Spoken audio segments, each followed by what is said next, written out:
Howdy friends.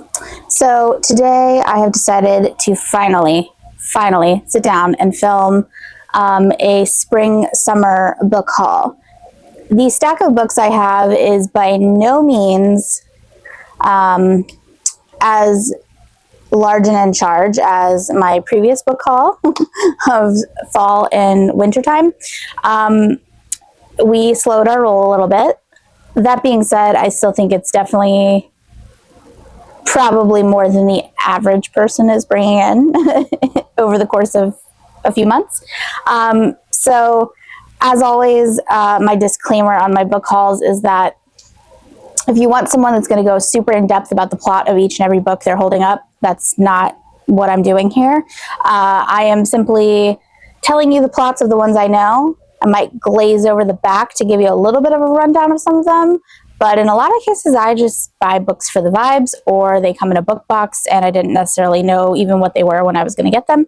So that being said, that's mostly just the bookish box or my the Illumicrate like spooky book box. Oh my god, I'm like blanking. But anyway, so let's just dive in. So first and foremost, Shield of Sparrows. This one I have already finished. This is by Devney Perry. My most recent video that just went up this past Sunday was actually including my reading vlog of this, and I am not really a fan. Didn't hate it, but definitely didn't love it. So if you want to get my full thoughts on that, I think, go pretty into what didn't vibe with me about this. So again, completed. Will probably read the second book, or at least just get the matching edition. I know there's a lot of controversy to be said for having books on your shelves, especially when you have limited shelf space, of a book that you're not absolutely in love with. However, I just, I don't know. I'm a completionist. There's nothing on the back, but I don't know what else to say. The book is beautiful though. This does have a lot of foresty vibes, so it makes sense, these end papers. And like I said, I didn't hate it by any means, but it was definitely not giving me the hype that I'm seeing other people have for it, but to each their own. Everybody's entitled to their opinion. Next up is Broken Souls and Bones. So what is this about? Like I said, I tend to hear people talk about books, be like, ooh, that sounds really good, buy it, and then I have the memory of a goldfish and then I just forget. So it says, together they'll restore a divided kingdom or burn it down. Lyra?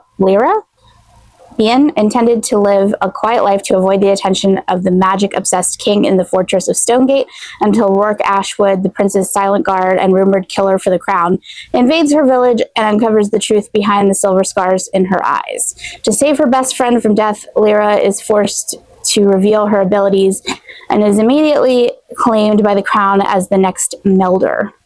To be the king's Melder is to be revered and feared in equal measure, but above all, it is a slow death sentence. Lyra is determined to find a way to free herself and her friends from bondage, but first she must get more information from the silent, brooding sentry who first took her captive, Rourke.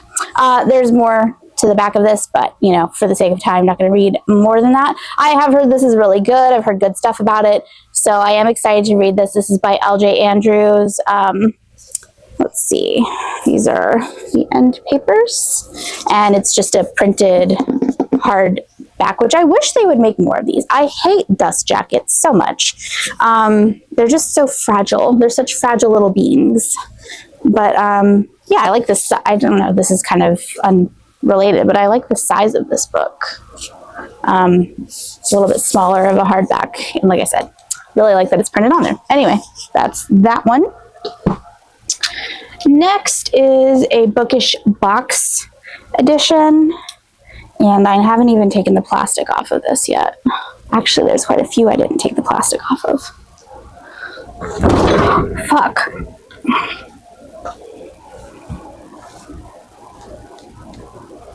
You're doing so good, sweetie. Okay. Gonna edit that out. So this is When She Unravels by Gabrielle Sands. And it does have, it says, to deal with violence effectively, you need to understand it. Ooh. Anyway, so it's a slipcover, and then this does have a very interesting texture. It's like leather, like textured leather, but I think it's more of like a cloth.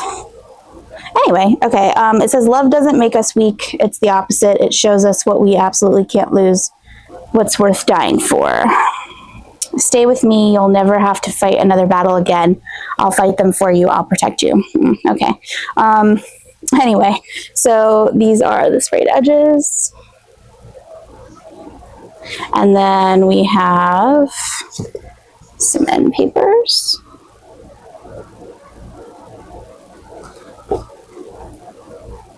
And I can't remember if I said this, but this is from the bookish box. Ooh, that smells like a really good book smell.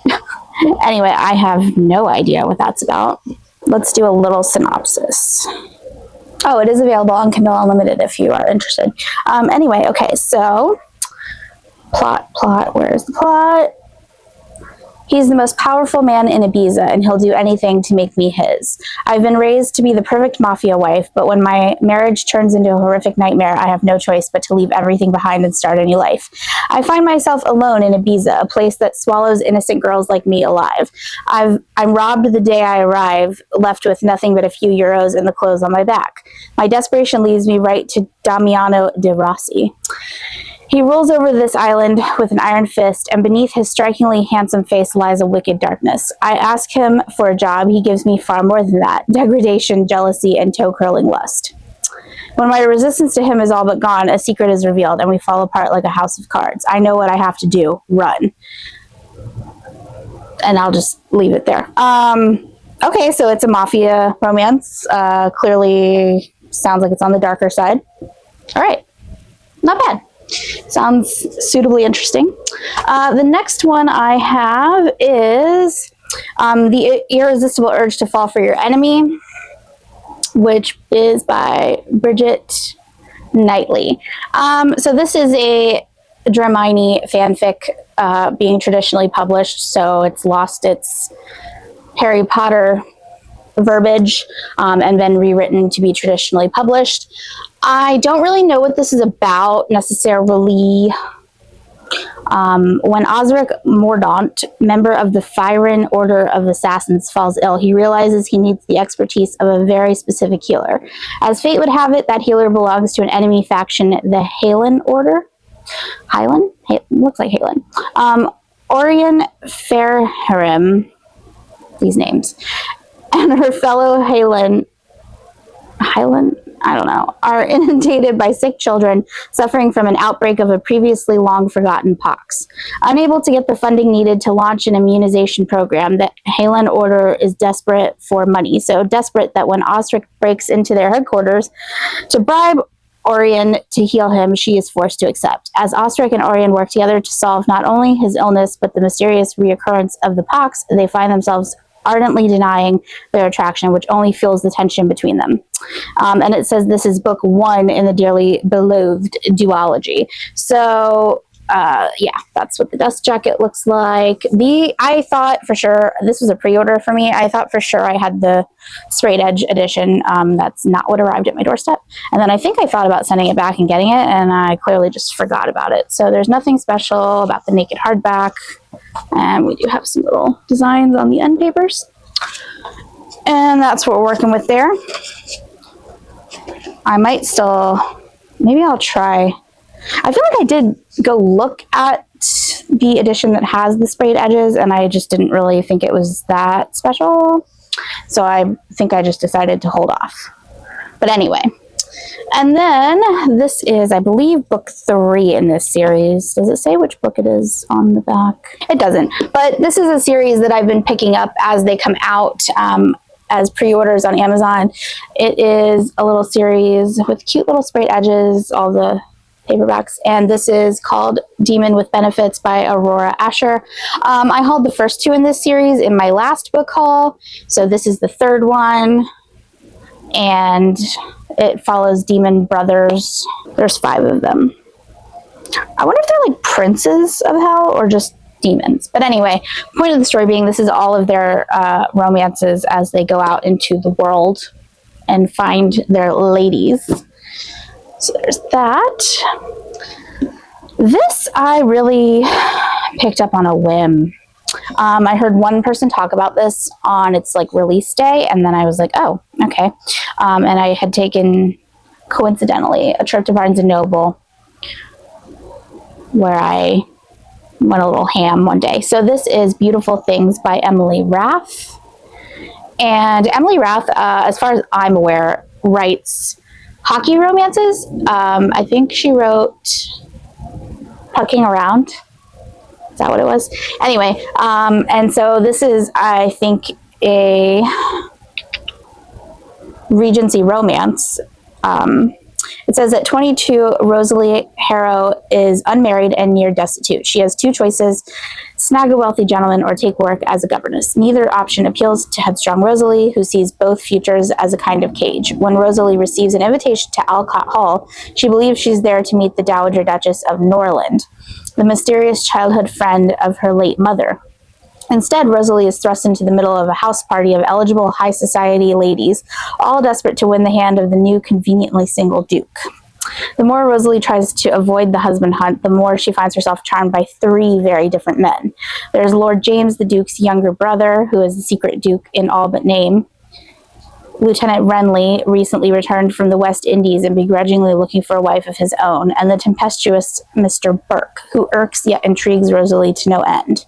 The Duke is set to announce his bride within days at the Michaelmas ball, and as the clock ticks down, Rosalie may not be easily snared, but that doesn't mean she can't enjoy the chase while it lasts. Okay, so as far as I'm aware, this is a Why Choose, which in Regency times seems like that would be kind of difficult to pull off. But anyway, here is our character art and nothing on the back, end papers and cute sprayed edges. I don't know, I was just really digging the vibes of this. And I have read quite a few Regency romances in my day, so excited to see where that goes. We have The Female. This is from the bookish box. That is the back. We have sprayed edges.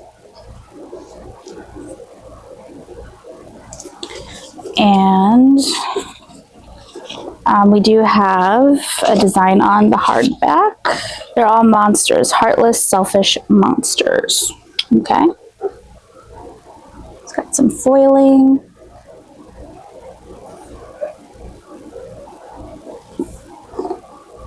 I do like the design of that hardback. She's on a stage.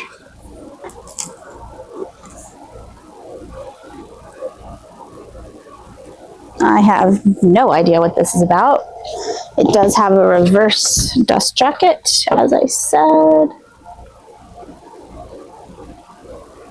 Let's look it up. Okay, I'm back. Sorry, I had to switch out my memory cards. And it was a whole thing. All right, so The Female. What is it about? Okay, it says a reverse harem fantasy romance. The female decline was swift. Birth rates dropped at an alarming rate, and within years, men across all realms grew restless and aggressive. Sound familiar? Their desperation led to women being collected at birth and sold at auction, and humans gradually became one of the most sought after.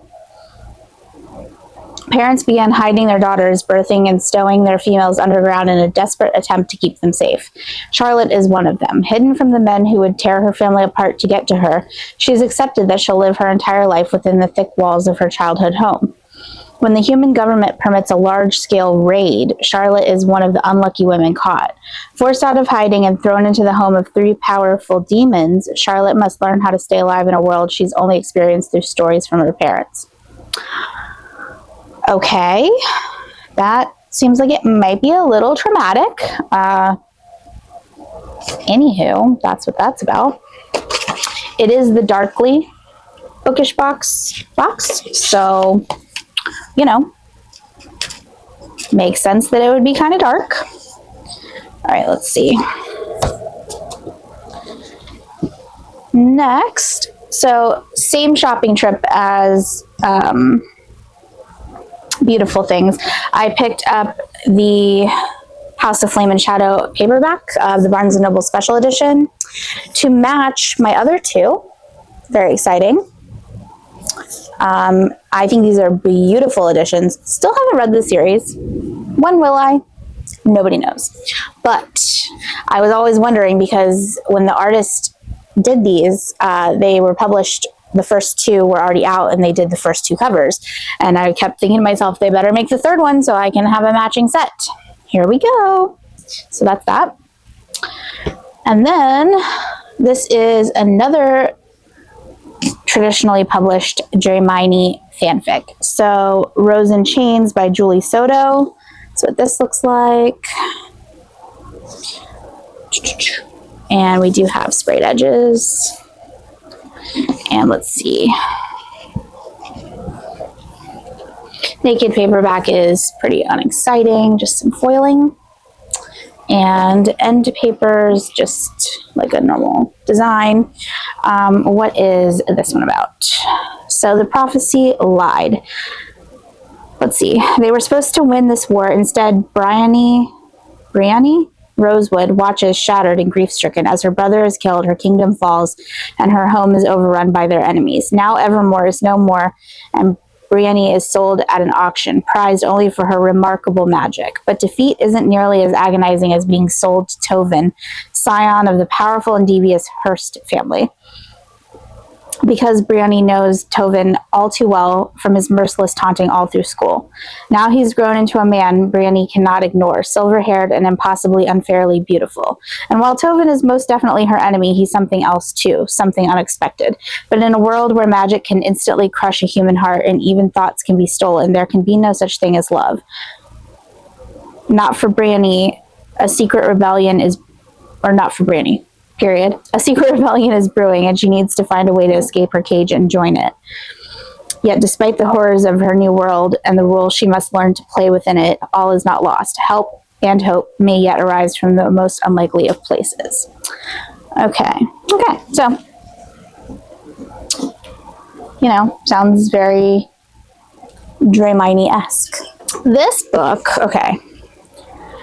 This is one of those ones where I just heard someone talk about it and I just picked it up. So this is by Elise Kova. What is it?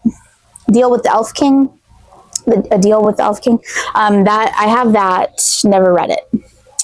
I think it was more like a YA fantasy romance situation, and I just never have picked it up. Don't know why. But this is her first adult fantasy romance, or I believe it's Dark Academia. Oh, A Deal with the Elf King. Look, right there. Look at me knowing things. Anyway, so this is, I guess, a Dark Academia, I think. But I've heard it's very adult. So, excited. We have some foiling. And it is gold sprayed edges. Not really anything on the inside and papers. But I did hear this was good. And I heard some people, I think they read like a snippet of it. And I was like, oh, so she went real adult. But anyway, so I just kind of picked it up based on one TikTok I saw about it. What's new? Anyway, that might be a good fall read. It says book 1. Anytime something says book 1, I'm just like... do I even dare to start this now? Or do I just wait? You know? Next, I had pre-ordered this. It is Kiss the Villain by Rena Kent. Now, in the same vlog where I read Shield of Sparrows, I also finally read God of Malice by Rena Kent. And as I stated in that vlog and hauled in my last book haul, I bought all of those cute little paperback sprayed edge. You know, they have all the different color editions of that whole series. And I did not like God of Malice. In fact, I I don't want to say I hated it, but I strongly disliked it. I think I gave it 2 stars. So, as I said in that vlog, I have always heard that Rena Kent's MMCs are kind of copy-paste. So, I don't know, like if I hated one, am I going to hate all of them? I don't know. But this is a different series. The first book in a different series. What even is the series? Is this, oh, wait, this is a male-male romance. I think I knew that and just like forgot it. Okay. That's great edges. I'll just read you the back. Anyways, okay. My darkness meets a darker soul. I'm a golden boy, a genius law student, the heir to the Carson Empire, and the dutiful son. Or at least that's what it looks like from the outside. Deep inside, I have the urge to set the world on fire. I keep these impulses in check, rarely indulging in mayhem. Until one night of debauchery backfires and I'm caught by a villain. I bury the entire ordeal with the rest of my skeletons. That is until that night walks into my classroom in the form of my new professor. Ooh. I don't know why that feels so much more exciting, being that it's male-male, and he's considered like a golden boy, and it's a professor. I don't know, that feels, okay. Caden Lockwood, a criminal who's teaching criminal law. Oh, we love that. I can't expose what he's done without unmasking my secret life. What I can do, however, is force him to taste the poison he gave me. In the clash of titans, Caden and I break and crumble. And I'm starting to realize this dangerous game may have no winners. Okay. I mean, I don't know. This looks like a very long book, though. 552 pages. Okay. I mean, we're in for a ride, I guess. Oh, okay. There's another book that ties into this book. It's at the bottom of the stack. Okay, hang on. So that... Okay, in the back of this book, like in the author's note, you can read more about Caden's nephew, and Caden is the professor. You can read more about Caden's nephew and Vencor in the dark hockey romance Beautiful Venom. The villain series will continue with Hunt the Villain, featuring Vaughn and Julian's story. Okay, so the next book in the villain series is going to be that one. And then this book, which I have also in this stack of things to haul for you, Beautiful Venom, I really gotta get that Target sticker off there, talks about Caden's nephew. Okay, so, and this is apparently a dark college hockey romance. We have a lot going on here. Where's that? Okay, and then straight edges. I picked this up as a cover buy. Again, all of these purchases, oh my god, look. Carrot chewed on it. Can you see that? Is it focusing? Look at that. He nommed on the edge of my book. Anyway, I picked up these books before I read God of Malice because I was just so sure that I was going to love Rena Kent. Dark, trigger warnings, yada yada. I eat that shit up. So what? It's just the character. I don't know. Anyway, that's that. All right. So this is Ocean of Sin and Starlight by Karina Hale. I forget every time how to say that. I look it up every time and I forget every single time. This is a sequel. There's a little picture there for you. This is a beautiful book. Oh my god. So I don't know. I don't know if it's connected, but it's a second book that kind of goes with A Ship of Bones and Teeth, which I have read. I have vlogged. The vlog is not done. It was meant to be a summer vlog, and I didn't finish all the books for it, so it's either going to be like next summer, because it is sort of a summery theme, or it's just going to go up when I feel like it, when I finish reading all the books for it. Could be never at this point. But anyway, read that, really liked it, had owned it for about a year, maybe 2 years, finally read it. So this is a follow-up to that. Now, is it connected? I don't really know.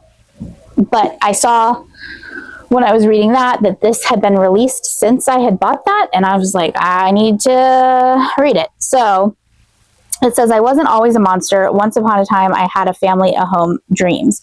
Until it was taken away from me and I was turned into a creature only the devil could love, cursed with bloodlust and immortality.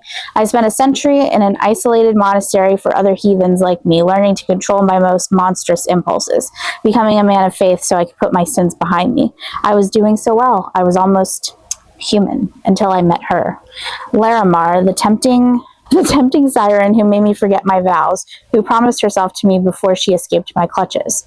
Now I'm obsessed with tracking Larimar down, joining an infamous pirate crew on their ship, the Nightwind, as we search the high seas for any sign of her. I don't know what I'll do when I find her, but I know she belongs to me. Okay, so this is connected because the Nightwind is the ship that the other characters in the other book are on. I might need to reacquaint myself. What's his name? Is he a character on that? He goes by Priest. Okay, well, I mean, I could do some things for us. Anyway, moving on.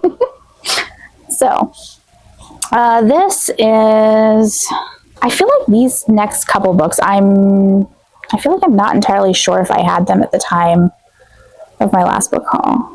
I don't think I did. But anyway, this is Wings So Wicked by Emily Blackwood. And it's a Golden City novel, so I guess that's the name of the series.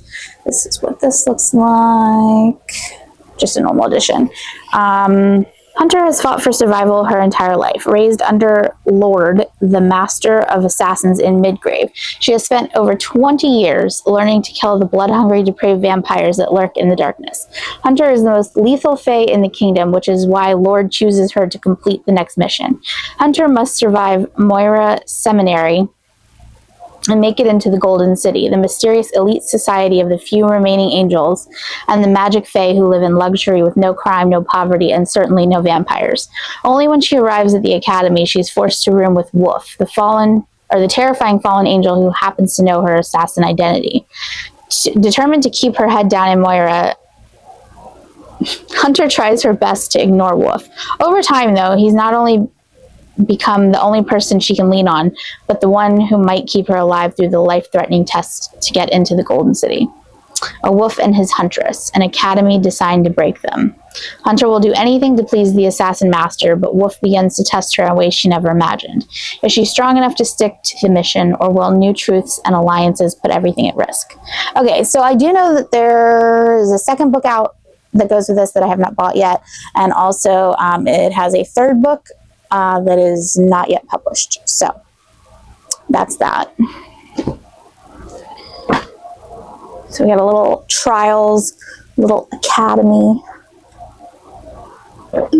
You know, this is The Wraith King by Juliet Cross. Look at that cover. We like her. Hello? All right, so also don't know what this is about. Again, I bought these, over months ago, and I just hear people describe things, and then I buy them, and then we follow up later. This says, a brutal, bloody war against the ruthless Wraith King has cost the Light Fae more than innocent lives. Una Heartstone, Princess of Essos, learns the price the Wraith King demands to end the war once and for all. Her. In exchange for the safety of her people, she agrees to give her life and her body to her greatest enemy. Goliah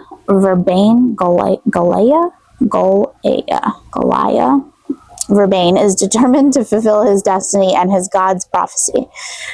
When his seer points to the Princess of Essos as the key to the rise of the Dark Fae, he demands her submission, but when she finally yields, he realizes Una is much more to him than a priceless weapon. Okay. There's more to that description, but I think that kind of sums up what we're working with here. So they are enemies.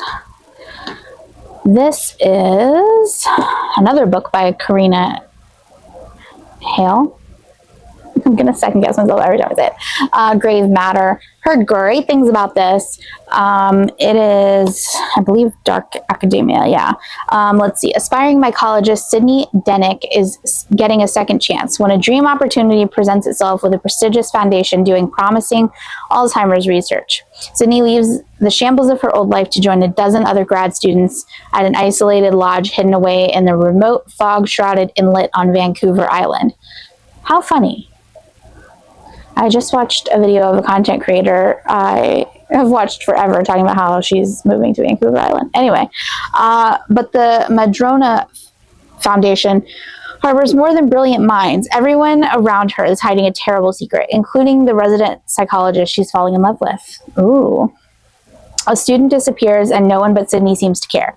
Ghosts walk the halls, snow falls in the middle of summer, dead animals move like the living. The more Sydney uncovers about the Foundation, the more she begins to question her own sanity. And if Sydney isn't going mad, then the horrors in the surrounding forest are real. And the Madrona Foundation may be the biggest monster of all. This is giving some good spooky vibes. I do need to make a fall TBR, so maybe we'll sit this one up here. Do a little fall reading vlog. Then, okay, so this one, I believe, actually came in pretty close to when I filmed my last book haul. But this one has got some controversy going for it. This is Firebird by Juliet Cross. This is The Fire That Binds, Book 1. It is said that no one can defeat dragons, is what it says. Okay, so it does have sprayed edges. And then let's see, inside we have a map and a foiled dragon. Okay, so as far as I understand it, this is like a Roman themed or Roman setting fantasy romance with dragons, okay? And I believe the controversy coming from this has to do with the fact that she's a captive and enslaved by the MMC of this book. And I believe she is younger. I don't remember exactly how young, but I do believe I heard some people having some issues with her age. There was a lot of talk about this that I saw popping up at the time this was released, and now it's sort of died down, and I don't remember, to be honest. Read it and see what you think. I don't know. I mean, you can get it from the library, I'm sure. You can ask your library to order it if you don't want to support the author, if you don't want to buy it because you're not sure how you're going to feel about it.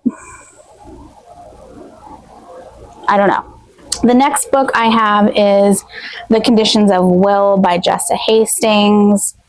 This is the UK edition because I saw that it had exclusive end papers, which I don't know. Was it the end papers that were exclusive, or was it just the cover that was? I don't remember. But anyway, I ordered the UK edition from Amazon. And let's see. London-based Georgia Carter has long been estranged from her wealthy, conservative South Carolina family until she gets the text, "Dad's dead." As Georgia returns for the funeral, she is reunited with her favorite brother, Oliver, and meets his AA sponsor, Sam. Georgia and Sam are instantly drawn together, but Georgia can't help noticing how her brother looks at Sam, and the last thing she wants is to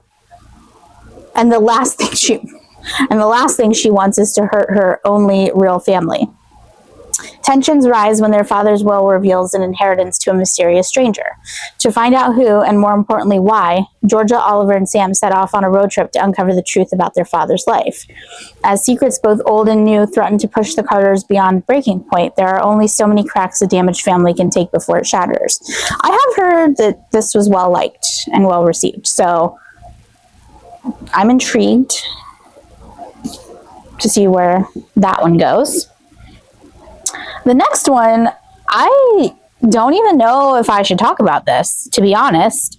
When this was released, I saw some buzz about it, and I purchased it on Amazon.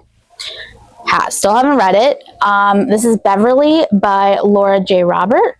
Okay. And then a whole host of things popped up about this book, and it was taken off of Amazon. So I don't know, to be honest, what happened.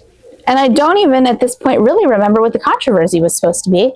I just know that there was one, and I had already bought the book. So I own it, and not sure I'll ever talk about it again. But if you ever see it on my shelves, there you go. The next one, I think I got this Did I buy this on my Barnes & Noble trek? Anyway, this is Never the Roses by Jennifer K. Lambert. That's what this looks like. It is a smaller hardback. Sprayed edges. Pretty. Is it focusing? And then we have some little end paper design and naked hardback. This doesn't sound familiar at all. Did I black out in Barnes & Noble? Okay, the Dread Sorceress Onira has retired. She's exhausted from fighting the endless wars of kings and queens and has long accepted that her death is near. Alone at last, but for a few uninvited companions, a near mythical wolf, a goddess's avatar, and a feline that embodies magic itself, Onira realizes that she's bored. On a whim, or perhaps at the behest of fate, she makes an unlikely trip to the most extensive library in existence, the home of her most powerful rival, the sorcerer Steranos. By recklessly stealing a book from him, Onira inadvertently initiates a forbidden correspondence. Taunting notes and clever retorts reveal a connection neither has found nor could ever find in any other. But Onira soon learns that Steranos, bound to a vile king, is tasked with waging war on the queen she once served. A relationship with him is far too dangerous to pursue despite their mutual desire, and yet Onira can't seem to stay away. A bond with Steranos could alight the long extinct flame of life within her, or it could destroy her entirely. Okay. I don't know. That sounds pretty intriguing to me, but I literally have no recollection of buying this. So, memory for the win. The next thing I got is Keep Me by Sarah Kate. This is another bookish box purchase, or box that was received.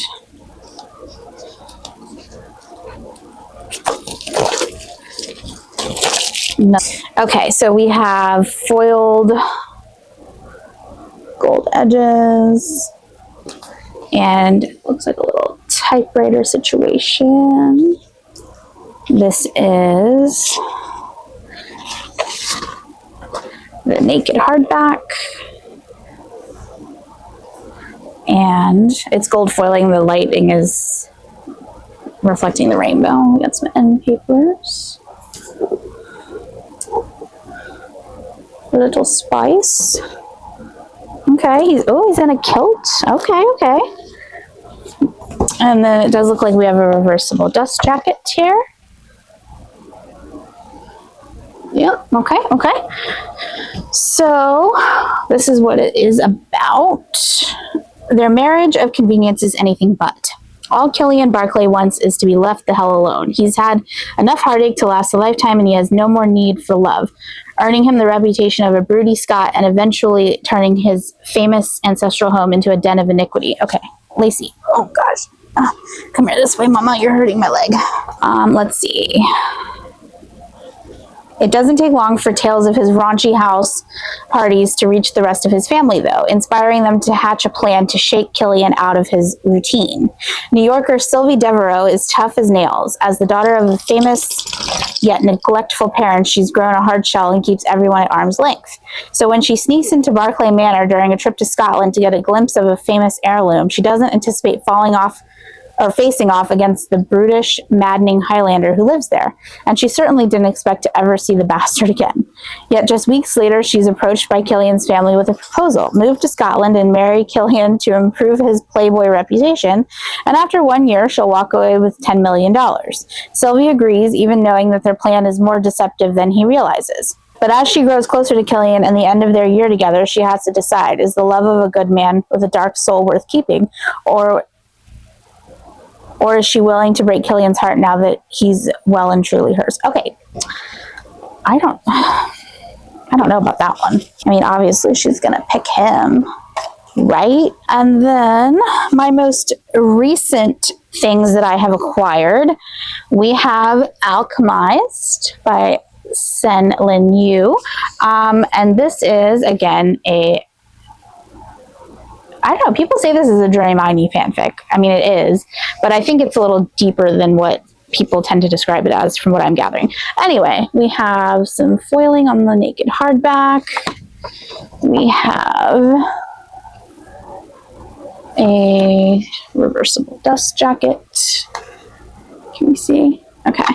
And then I did not get the sprayed edge version, which is on the paperback only, I think, unless you get like the UK edition. This book is heavy, guys. She's heavy. I might go get the paperback with the sprayed edges because, I mean, this book is kind of a cultural moment right now, so I need to have it. But it does have some designs on the end papers. So I'm just going to read you what this says because I have not read Manacled, and which is the fanfic that this is being traditionally published from, and I don't truly know how to explain it, so I'm just going to read you some of the description. So it says, once a promising alchemist, Helena Marino is now a prisoner of war and of her own mind. Her resistance friends and allies have been brutally murdered, her abilities suppressed, and the world she knew destroyed. In the aftermath of a long war, Palladia's new ruling class of corrupt guild families and depraved necromancers whose vile undead creatures helped bring about their victory holds Helena captive. According to Resistance records, she was a healer of little importance within their ranks, but Helena has inexplicable memory loss of the months leading up to her capture, making her enemies wonder, is she truly as intelligent as she appears, or are her lost memories hiding some vital piece of the Resistance? Oh, truly as insignificant as she appears. Sorry. Can I read? Or are her lost memories hiding some vital piece of the Resistance's final gambit? To uncover the memories buried deep within her mind, Helena is sent to the High Reeve, one of the most powerful and ruthless necromancers in this new world. Trapped on his crumbling estate, Helena's fight to protect her lost history and to preserve the last remaining shreds of her former self is just beginning. For her prison and captor have secrets of their own. Secrets Helena must unearth, whatever the cost. So, yeah, this sucker is like 1,000 pages. It's very intimidating. But we can do hard things, you know? Was very excited for this to come out. But it's a chonker. That could take me a lifetime. I think that's worth an audiobook splurge. Is there an audiobook for that out already? I would assume for a release this big, yes. Let's see. All of my libraries on Libby have a several months wait, but yes, there is an audiobook, and it is 36 hours long. Okay. That one might just be worth an alchemized, an Audible credit, because I do try to use my Audible credits on books that are more lengthy, or that are Audible exclusives that I really want. So anyways, and then next things I got, we have the traditionally... Were these indie published before the copies that I have? I really don't know. But anyway, these are the newly published editions, I'll put it like that, with sprayed edges, special editions of One Dark Window. I'm not sure if this is them being traditionally published and they were indie published originally or what. But anyway, I pre-ordered these as well. The Girl, the King, and the Monster They Became. So there's the foil. This is cover looks like. We do have sprayed edges all the way around. And we do have end papers. So if you don't know what this is about, I don't really either, but it's about, as far as I'm aware, because I'm kind of tired of just reading you guys' descriptions.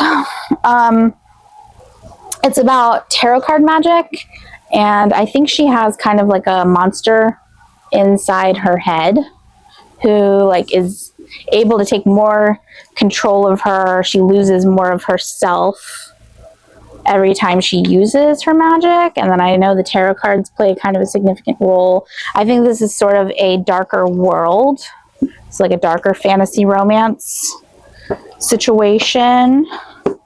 And that's those two. I never even owned the second book in this series in the other version that I had. So, I don't know. And then my book of the month books. So I got Play Nice by Rachel Harrison.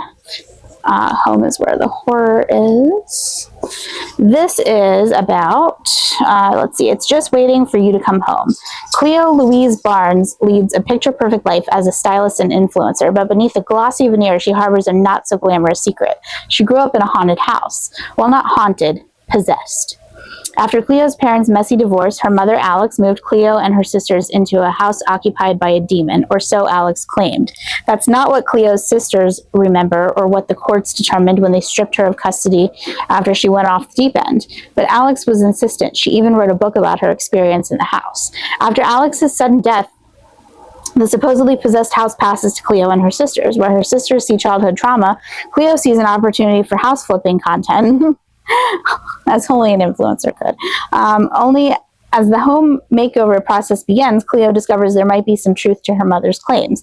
As memories resurface and Cleo finally reads her mother's book, the presence in the house becomes more real and more sinister, revealing ugly truths that threaten to shake Cleo's beautiful life to its very foundation. So that could be a fun one for fall. I don't know. Give a little spooky vibes. I don't know. That sounds kind of fun, and it's not a terribly big book, so maybe we'll put that with our fall TBR haul. And then Enchantra is the second book after Phantasma, and I believe these are like interconnected-ish standalones, because I think the FMC in this book is the sister of the FMC in Phantasma. Welcome to Enchantra. There's only one rule: never ever trust your heart. Okay. Ooh, it's in a cursed palace in Italy, frozen in time. Okay, I'm not going to read the whole thing of this because I kind of want to be surprised about this one. But I did get the first book, Phantasma, as in a book of the month edition, so I figured I would just get this one the same way so it matches. I don't know, that also kind of feels like a fall read because I could read the first one too. See how fall TBRs just spiral out of control. The next book, so this is a series that I want to get into, I think, but I slowed my roll and only bought the first one this time. This is Mile High by Liz Tomford. I feel like when I'm listening to the audiobook of this, and I feel like the audiobook narrator said Tomford. I know some people say Tom Fordy. Forgive me once more. I just struggle with authors' names, apparently. But this is about Xander's and Stevie. And these are hockey romances. So this series is all about the players on the team. But he's, a playboy, has like a very asshole persona to the public. But really he's like a softie. He just kind of had a traumatic childhood. Parental relationships, yada yada. And she is a new flight attendant on the team plane that takes them to their away games. I don't know what it is about these covers. Like, it's really not, I feel like, that exciting of a cover, but I like the texture. I don't know. I like the construction of the book. I haven't made it very far into the audiobook. Let's see. I think I'm on like page 63. Yeah, I'm on like chapter 8 or so. I need to finish this, actually. And then we got The Last Letter by Rebecca Yaros. So this, I pre-ordered. It's the special edition release of this. Okay, let's just take a second for these sprayed edges. Hello? It's got some foil. Printed naked hardcover. It does still have a sticker on it. Don't mind me. Oh, it's signed? Oh, it's signed. Okay, so we do have printed end papers. I don't want to open it all the way because it's going to crack. It's the deluxe hardcover edition. Oh my god, look at me. These signatures of authors are crazy. Anyway, oh, it's known as the saddest book she's ever written. Is this about childhood cancer? Like, what? I don't know, but I guess I'm going to find out eventually. Okay. Sounds like I'm in for a traumatic time. Let's see. This is an Evernight. That's what I was trying to say earlier when I said Illumicrate spooky box. It's the Evernight box. Anyway, this was an Evernight box book, The Staircase in the Woods by Chuck Wendig.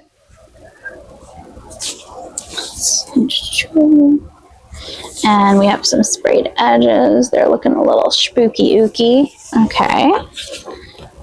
We do do have a designed hard jacket.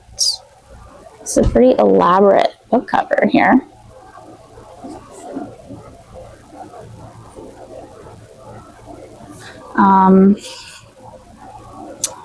In papers.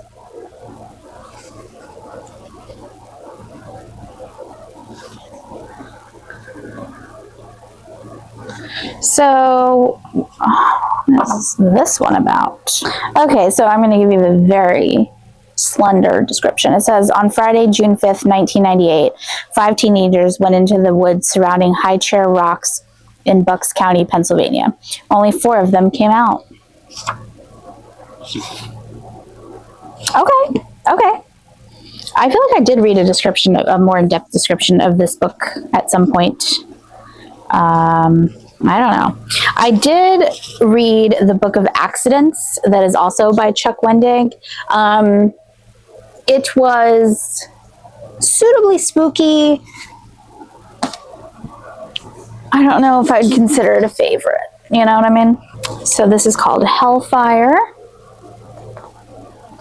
by Mariel Pomeroy.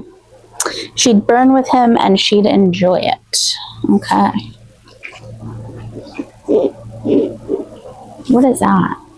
Oh, like a arm with a bloody orange. Okay, that's the back.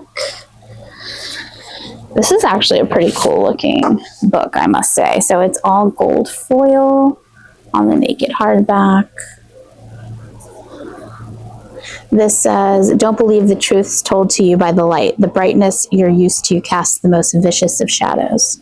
Okay, let's see. And then it does look like it has a reversible dust jacket.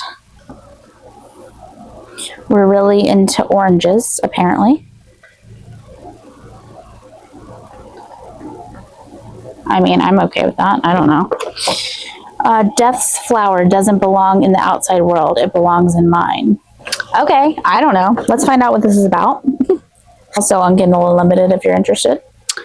And it looks like there is a second book to go with this. It says it's a dark romance between 2 immortal creatures, Ahia and Ariok, who are bound by a dangerous bargain and an all-consuming pull towards each other. Okay. 2 immortal creatures, 1 dangerous bargain. After the death of her mother, Ahia finds herself stained by more blood than she can hide. In the perpetual daylight of her home of Kalossaros, she escaped the realm but pays the price, giving up her immortality and her powers. Once a Mithra with light at her fingertips, she becomes becomes near mortal. So she's basically nearly human. Okay. God, words are so hard. Let's see. Her desperate search for asylum leads her to the doorstep of the only place out of her abusive family's reach. A realm that deals in death and darkness unapologetically. Algira. Goodness gracious. But nothing in this world is free, and to buy her way to dubious safety, she's forced to give up the only thing she has left to barter, her soul, in exchange for 7 days in the devil's realm. Ariok, the ruler of Nephilim, is eager to dangle his new little pet in front of the Mithra who have caused irreparable damage in his life. But he doesn't expect the effect Ahia's soul has on both of them once it's stamped on his arm. The pull between them is all-consuming. They crave each other between sharp words and angry exchanges in an increasingly passionate bond that threatens to shatter the delicate balance of everything. Ariok and Ahia, Kalossaros and Algira. Even life and death. Okay, yeah. I don't know. That sounds pretty good to me. I love me some immortal beings, you know? Just gives it a little flair. Ooh, okay. We've got some Spasa end papers. Oh, he's handsome. Okay. Let me see. Okay, so that's that. I don't know, that might have just moved up on my TBR, I think. Perhaps I should open my bookish mail. Get it together. Okay, so now we have book 2 in the Sins of the Zodiac series. This is, there's Neverkeep, which I hauled last time, and then this is book 2, Echo Fort. by Carolyn Peckham and Susan Valenti. This is a spin-off series of Zodiac Academy. I think it's set like some years after what happens in Zodiac Academy. And I sort of thought you could just read this without having read all of Zodiac Academy, but I'm sort of hearing you can't. So while I am collecting these lovely little hardbacks as they come out, I'm not going to be reading that until I get through some Zodiac Academy goodness. There is nothing on here except the foiled edge, but it's a chonker. But I've heard this is good, so I don't know. Like, the series itself is good. Lacey, I know, baby. Just go on the stairs, okay? You go on the stairs? Jeez. Okay. Next thing. We're almost there, guys. I have Binding 13 by Chloe Walsh. This is a like young adult sort of romance series, but I've heard every adult that talks about it say that it didn't feel like cringy young adult, so I'm here for it. I think this is basically just about the guy, the FMC plays rugby. Is that right? Yep, rugby. And she's got, a bad home life, and I think he just is sort of trying to save her. I've heard this is sort of like peak emotional damage, I think. I don't know if that's true, but everybody seems to like it. And it's very floppy. I like it a lot. Anyway, I'm sort of confused about the audiobooks for this. Someone explain it to me, because I got Binding 13 on Libby, and then I didn't realize, but I think there's like a Binding 13 like part 2. So is the audiobook split into 2 parts per book? I got very confused with my holds, and then I ran out of time, and it was just a whole thing. But anyway, I do plan to get into that at some point. And then I got my pre-order in of Between Fear and Favor by Jess Wisecup. This is still saran wrapped as well, but this is like a foiled naked hardback. I will open it for you all. I really, really love this series. Let's see. Ooh, it's signed. So the first book in the series is about, well, really like the running couple throughout it, but it's Emmeline and Rainier, and it's like a second chance romance for them. They're not young, like they're in their 30s. She has a daughter. She married another man. Then daughter goes missing, and she needs Rainier's help. And he is he the king by that point? I think he's already the king by the time she goes on this whole situation. But anyway, it is a great fantasy romance because you have, I'm not really a huge fan of second chance romance, I'll be honest, but this is done very well. So book 1 is about them, book 2 is also about them, but then we start to get some romance coming in with the side characters who are also, like, you get to know them very well. They're important parts of the story. They're not just like throwaway side characters. You know what I mean? Like, you feel something for the side characters as well, for the supporting cast. And then book 3, I think we're getting into more in depth with the side characters romance. But so we have them right here. And then there is Emmeline and Rainier.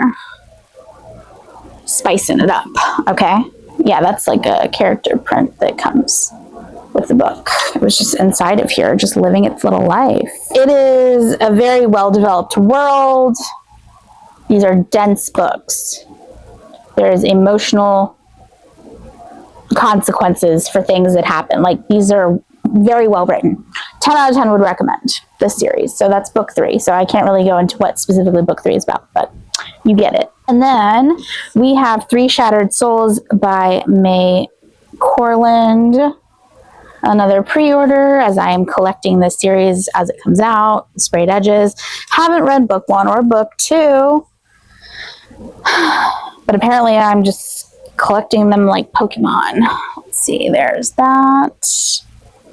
And then we have some end papers.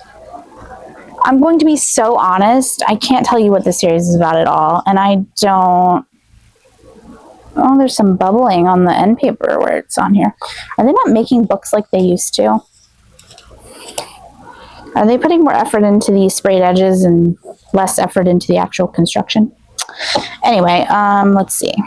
I just think that, like, because the first book in the series is 5 Broken Blades, I think it's kind of like a gang coming together, doing things sort of story.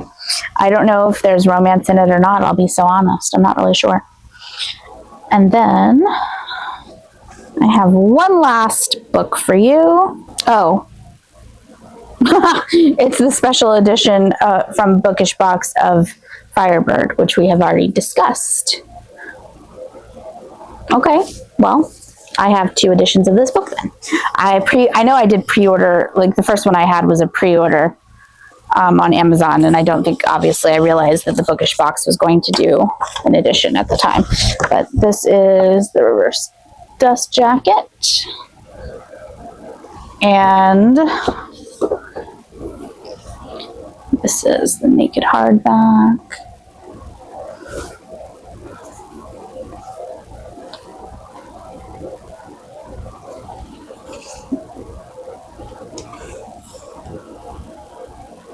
And we have some character art in here. There we go. So, I have 2 editions of a controversial book. Anyway, we'll see how that goes. Let me know if you want me to read it and vlog it.